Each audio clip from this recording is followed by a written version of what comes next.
Hello and welcome to today's 5-in-1 Mayaani Talks, in which we'll discuss in particular comfort when it comes to your luxury jewelry. Now, fact number 1, diving straight in. When it comes to Indian bridal jewelry, specifically traditional Indian bridal jewelry, majority of the pieces that are created are not created with comfort in mind at all. The pieces are incredibly heavy and painful to wear, as well as, of course, restrictive of your movements. Now, this doesn't just apply to Indian bridal jewelry. It also applies to Indian bridal clothing, the traditional clothing, but we won't go there as we're focusing on jewelry for now. But yes, it's important to look at that. And why is this important? Because fact number 2, when women create pieces for women, they tend to put this in the mix. When they're actually creating pieces for women, they're not just looking at creating something that looks beautiful and accentuates a woman's body and has her feeling and looking the most beautiful she might want to, she can look on her big day and she might want to look on her big day, but they're also looking at things like wearability, how easy it is to wear the pieces they create from a weight point of view, as well as looking at balance, not from a point of view of symmetry necessarily, but balance from a point of view of the colors, the shapes, the patterns, the textures involved in the design, and of course overall doing all of this to achieve flow for you, which goes nicely into fact number 3, versatility. So when it comes to flow, it's important for your pieces of jewelry, but also any accessories women have, including clothing, to actually give you versatility. And what I mean by this is the ability to style and wear your pieces more than one way, which automatically means they are no longer pegged down or pinned down to just one specific occasion you can wear them on, but you can actually wear them across a whole host of different occasions. Fact number 4, comfort does not in any way diminish beauty. In fact, when you feel more comfortable in what you are wearing, you naturally exude a lot more confidence. So comfort and confidence go hand in hand. If you think back to a time, I know I have plenty of examples of occasions when you feel particularly confident, like you really felt like you were your most confident self, chances are you were wearing something incredibly comfortable and really felt supported by what it was you were wearing. And that's important when it comes to your jewelry as well. I know this firsthand from my own wedding day and experiences with traditional Indian pieces of jewelry, which are not designed with comfort in mind and are painful to wear and restrictive of movement. And fact number 5, of course, when it comes to true luxury supports a woman's body. I truly believe it supports a woman's body and her freedom of movement as well. And unfortunately, a lot of the pieces we see branded as luxury jewelry just simply do not do this. Now, I'm moving on swiftly from our 5 facts today to just branch out a bit more and discuss a thought I've been having this past week, which is turned into a quote now.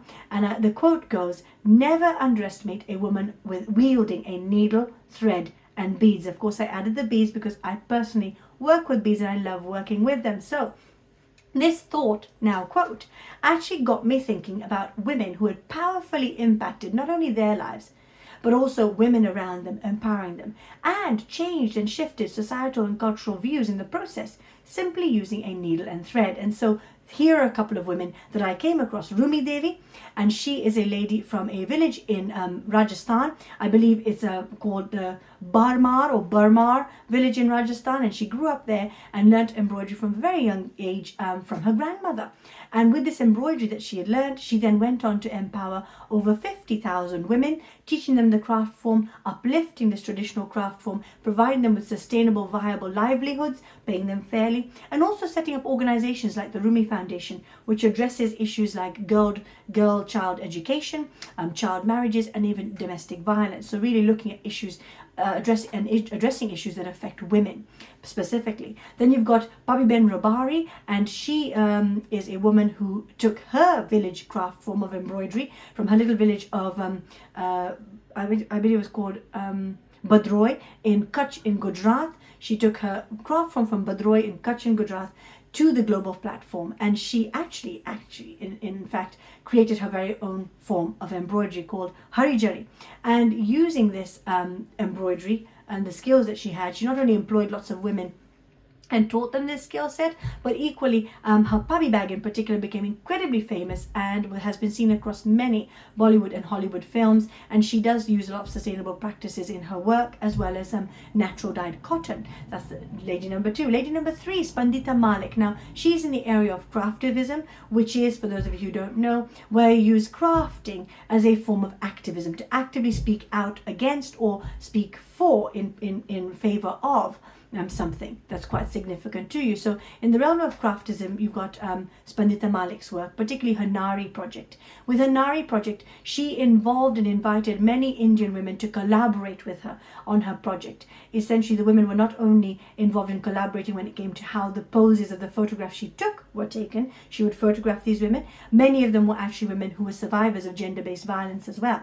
She would photograph them, asking them and consulting them about how they wanted their pictures taken, but then going a step further, she would print these photos onto fabric, khadi fabric, which is the traditional fabric that is woven using these Indian traditional spinning wheel, which was very highly and heavily associated with India's independence. It was used as a way of protest against colonization, encouraging Indian households to weave their own fabric, and Mahatma Gandhi was one of the people who championed the use of this wheel. Anyway, yes, so her prints, Spandita Malik's prints, photographs were then printed onto this khadi fabric, and then she invited the women, the very women who were in the photographs she had taken, to then embroider the fabric photographs on top of what she had already done. So it was a very beautiful project that really not only voices the issues women face in India when it comes to gender-based violence and of course women's rights, but also gave a voice to these women to actually speak out for themselves through this art form, and to, in a sense,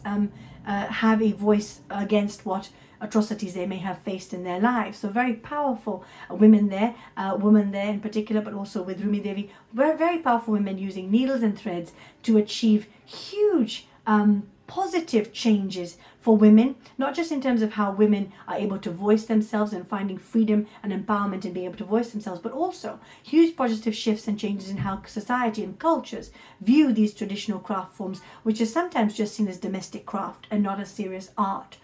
So essentially the work of these women, including a couple of more women who I'll share in a moment, shows that women are not just crafters, we are actually agents in change, agents for change. We can rewrite narratives, we can reshape cultural belief systems and values, as well as societal values and ideas, through the use of something as simple as a needle and thread, just for an example. Of course, going across to America, there are two other women I wanted to share today. Faith Ringgold is one of those, and Faith Ringgold is a multimedia African-American artist who used a number of different mediums, but in particular I'll focus on needle and thread work, so it's her story quilts we're going to share, and she used these story quilts to really highlight the issues of civil rights as well as race and gender that were faced by many African Americans in America.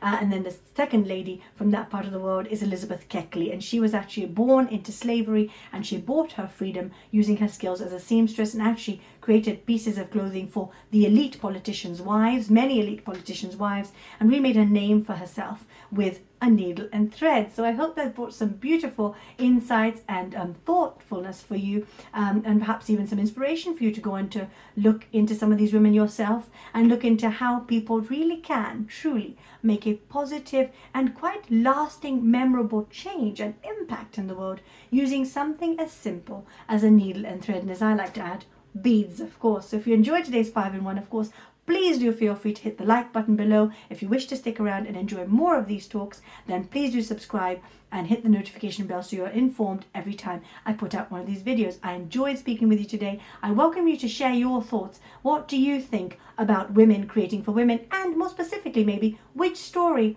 are you going to weave today? Thank you for joining me. And remember, because your jewelry should always be more than just an afterthought. Bye for now.